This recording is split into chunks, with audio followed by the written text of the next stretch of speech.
Hello friends.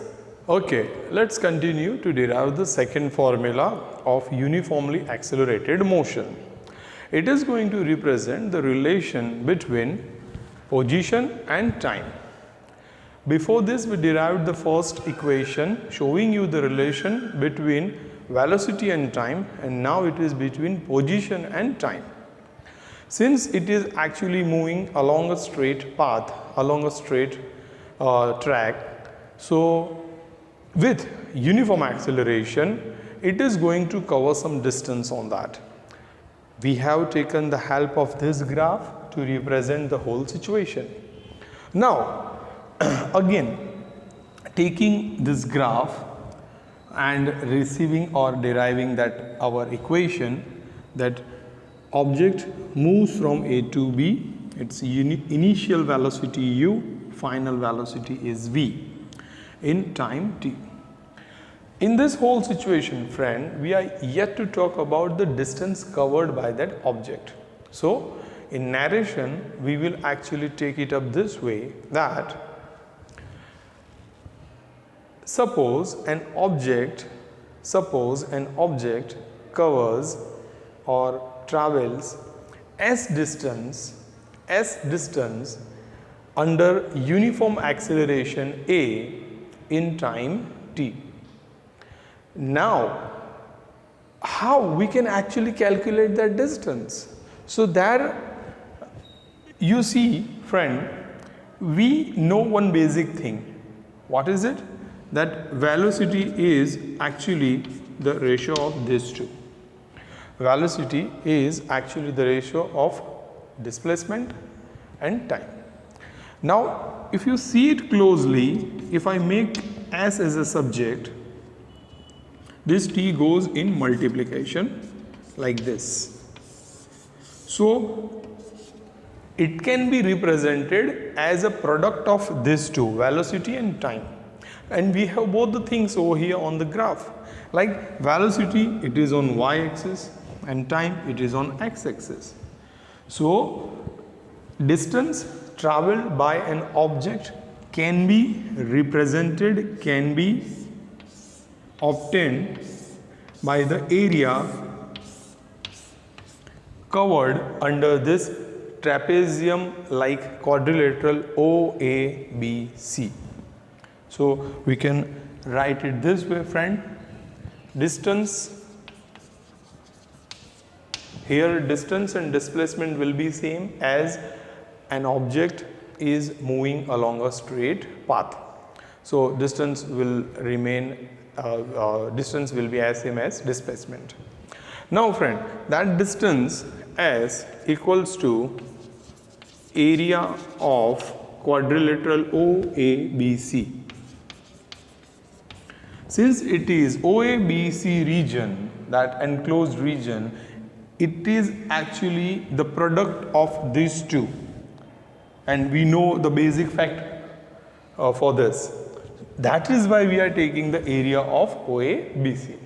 Now, area of OABC, which is in form of a trapezium, is again represented by two different figures like OABC. There you see, out of which this OADC is a rectangle.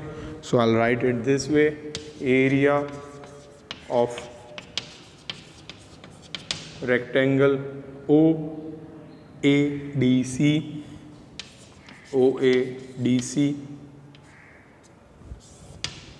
plus,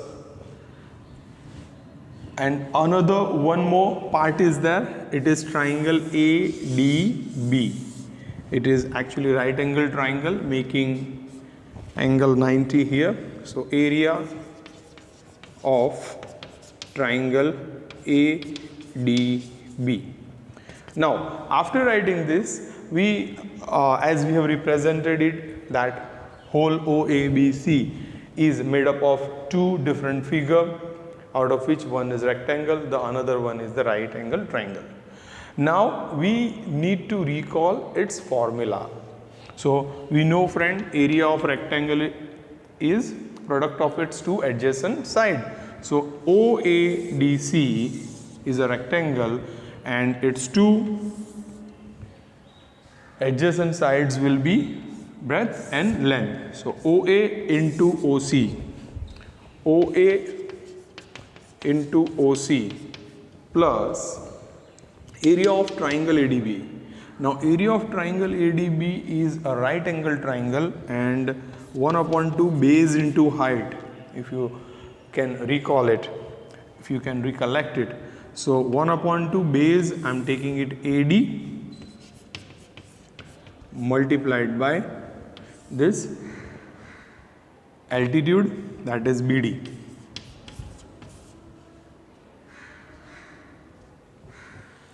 Again, for a right angle triangle, it can be called this way also, that area of a right angle triangle is actually equal to the half of the product of the sides making a right angle. Okay, so now let us substitute the values.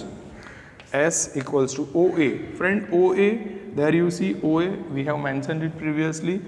U, OC, OC on x-axis, so it will be actually T, AD. Now if we talk about AD, AD will be equal to OC, and again it is on x-axis, so we will get its value T. Then comes BD. Now BD is what? BD is again change of velocity. We have already derived it. So BD will be, we have derived it previously, so I'll write it directly. BD equals to V minus U. Now U into T, UT, 1/2 into this T. Now what will be V minus U?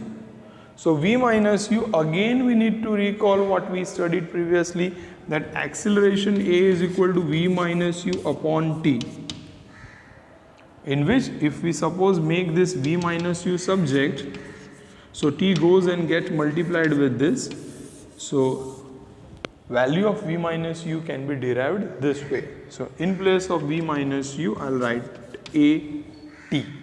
Now making it more simpler, friends, so S is equal to UT plus 1/2 A T into T, T square.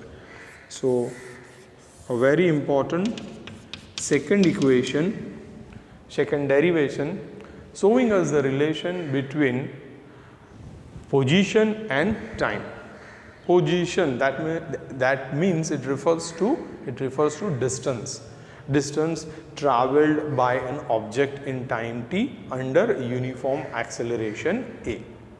So friends, second derivation is also actually obtained, and I hope you will learn it, you will enjoy it. Just keep on seeing the video, that will help you learn better. Thank you.